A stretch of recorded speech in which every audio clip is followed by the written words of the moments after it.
स्वागत है आप सभी का वीके न्यूज में। मैं हूं आपके साथ दीपिका पांडे। इंटरनेशनल पॉलिटिक्स में प्रधानमंत्री नरेंद्र मोदी शांति के पक्षधर रहे और इसके लिए वो किसी को भी नहीं छोड़ते, फिर चाहे वो रूस ही क्यों ना हो।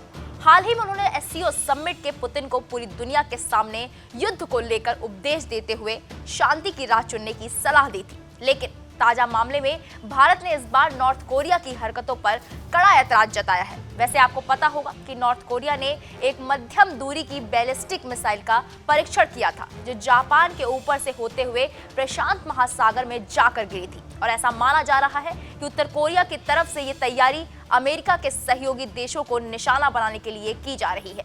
इसके तहत ही उसने अपने हथियारों के परीक्षण की रफ्तार को तेज कर दिया है। पिछले 5 साल में पहली बार हुआ जब उत्तर कोरिया ने जापान के ऊपर से मिसाइल दागी है।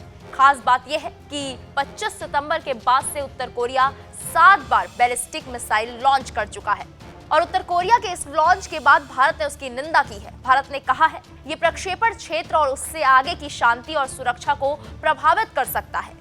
यूनाइटेड नेशंस में भारत की स्थायी प्रतिनिधि रुचिरा कंबोज ने नॉर्थ कोरिया पर यूनाइटेड नेशंस सिक्योरिटी काउंसिल की बैठक में कहा, हमने डीपीआरके नॉर्थ कोरिया द्वारा बैलिस्टिक मिसाइल लॉन्च की रिपोर्ट पर ध्यान दिया है। उत्तर कोरिया ने इससे पहले भी मार्च में बैलिस्टिक मिसाइल लॉन्च की थी, जिसको लेकर काउंसिल ने विस्तार से चर्चा की थी।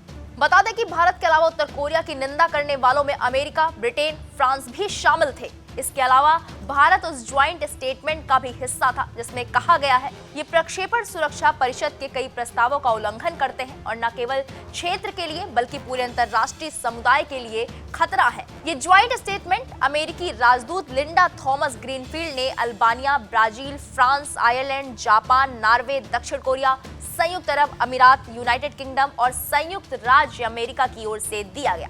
बता दें कि 4 अक्टूबर को उत्तर कोरिया द्वारा बैलिस्टिक मिसाइल दागे जाने के बाद जापान हाई अलर्ट पर चला गया था। जापानी अधिकारियों ने आसपास की इमारतों को खाली कराने के लिए पूर्वोत्तर क्षेत्र के निवासियों के लिए जे अलर्ट जारी किया था। और इसकी गंभीरता को आप इससे समझिए कि 2017 के बाद पहली बार ऐसा हुआ था जब जे अलर्ट जारी किया गया था। जापान के होक्काइडो और आओमेरी क्षेत्र में ट्रेन सेवाएं कुछ समय के लिए निलंबित की गई थी, जो अब बहाल कर दी गई है। और ये सब उस जापान में हुआ जहां से हाल ही में पीएम मोदी वापस लौटे हैं और वो भारत का मित्र देश है। बहरहाल आपको क्या लगता है कि भारत का नॉर्थ कोरिया पर लिया गया स्टैंड सही है? अपनी भी राय दीजिए। फिलहाल के इस खबर में इतना ही। देश दुनिया की तमाम बड़ी खबरों के लिए देखते रहिए वीके न्यूज। वीके न्यूज, राष्ट्र के नाम।